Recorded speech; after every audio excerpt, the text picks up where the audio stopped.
Work-life balance is something that as a entrepreneur early on in my journey, I was constantly striving for. I was constantly striving to have the perfect balance between work, life, and motherhood in between all of that. And so today we're going to be diving into the biggest myth, the biggest lie that entrepreneurs have been sold, which is the work-life balance flow. Let's get into it, shall we? Okay.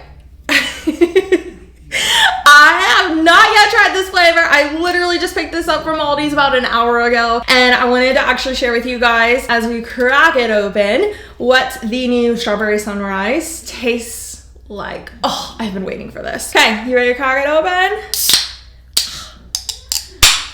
Oh, the best sound ever. It's like my favorite sound waking up in the morning, not gonna lie.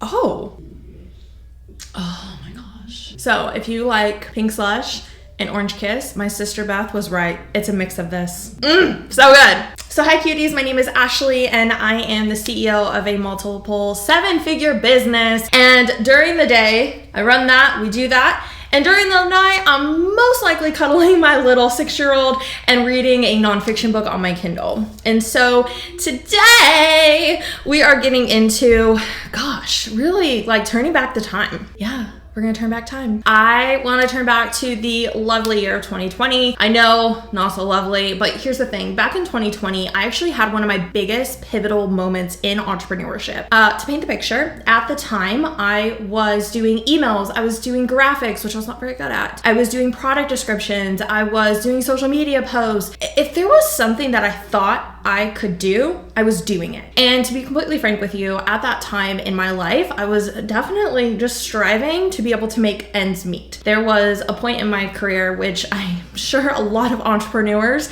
can relate to in regards to with like that starving artist vibe, or period rather. I, had almost, well actually at 2020, I had the baby. I had the baby. And yet, as babies do, they come with even more expenses and more things. And so at that point, again, I was just striving, I was trying to do all the things. And I was just trying to put all these pieces together in my business. And the thing is that my business had zero structure, which is really crazy considering I'm like the structure queen over here. But at that time, my business had no structure. I was, again, doing all these different services. I was communicating with my clients in 5 different capacities, whether it was different social media apps, which was like 2 or 3 of those, email, text, phone calls, you name it, I was communicating on it. When I had a mixture of client work that I was actually doing with a mixture of communication platforms, all of that combined created mass chaos inside of my business. There was no way for me to systemize it, no way for me to be able to really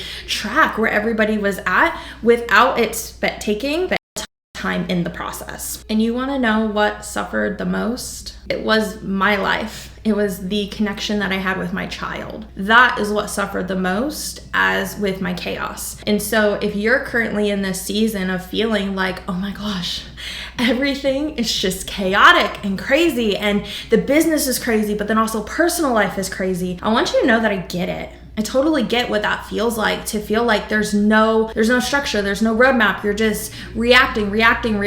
You're putting out all these fires every single day and you're just trying to keep your head afloat. This is where the biggest lie comes in at. We're told and we're taught this lie that we have this magical power, right? Or this magical secret formula to be able to create work-life balance. And if I were to put myself back in my shoes in 2020, I would say I still felt that. I still felt like I was missing something. I still felt like I was doing something wrong and that I was trying to figure it all out. And I was like, why is it that Susie Lee over here on Instagram has it figured out, but I don't? Why can't it just copy and paste into my life? And what I recognized is that it wasn't about trying to balance the two, because any of you guys with kids know that kids are full of surprises and you never know what you're gonna wake up to. And so this lie of us trying to balance both actually just kept setting me back. And what I realized is that it wasn't about balancing, it was about intentionally focusing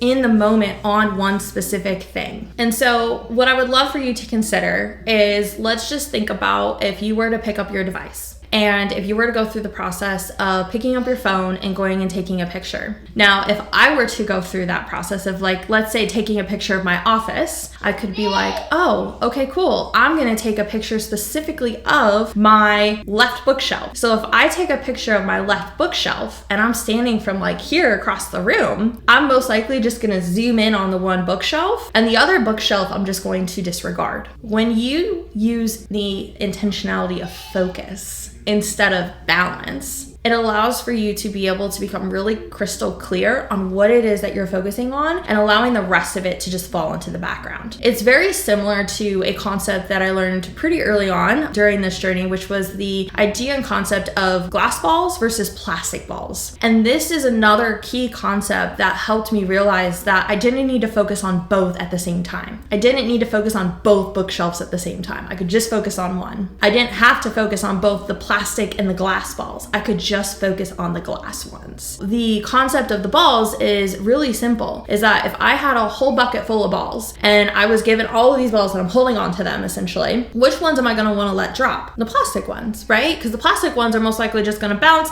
They might hit me on the chin if they're a little bouncy ball, but those ones have more resiliency, right? Those ones aren't as important versus the glass balls, which if they drop, then they're going to break. They're going to shatter. And so when I think about my life and I think about what is the most important bookshelf, right? Or what is the most important in regards to with glass balls versus plastic balls, for me, first and foremost is me and my family, number one. And I'm actually gonna be talking about in a different video, specifically about how I prioritize my family first and how that shows up in my schedule. So more to come on that. When I think about it in a very simplified overview, 30,000 foot view, family first, then business. It isn't until I have my family done first, which are my glass balls, that I get the opportunity to then play with my plastic balls. Now, of course, business, if we wanna get more in depth, can have its own glass balls and its own plastic balls. But when we think about just as an overarching concept, take care of you first, that's the glass balls, then take care of everybody else.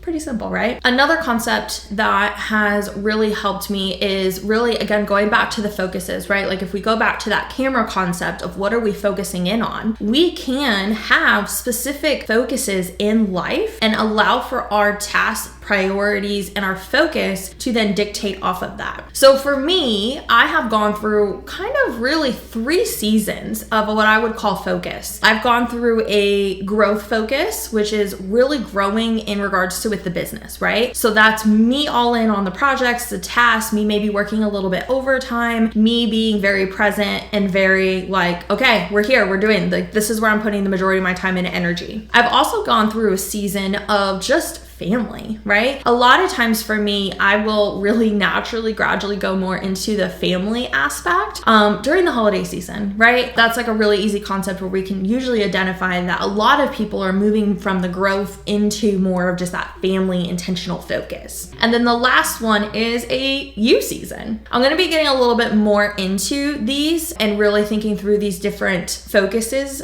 you could say, and how I've intentionally applied them into my life and business. But I have gone through recently a really big you focus season. A lot of times we think that that is, when we first start, I'm like, oh, that seems really selfish. And quite frankly, it is. And me going through that season of essentially pulling back and really focusing on myself, not only has allowed for me to be able to run back into the business, run into the growth season, but it's also just really fully allowed for me to be able to fully focus on you could probably hear the dog, the kid, the things. It's allowed for me to focus on them before then coming back into the business and yeah, allowing for that to be the thing. That's probably the new sweeper showing up.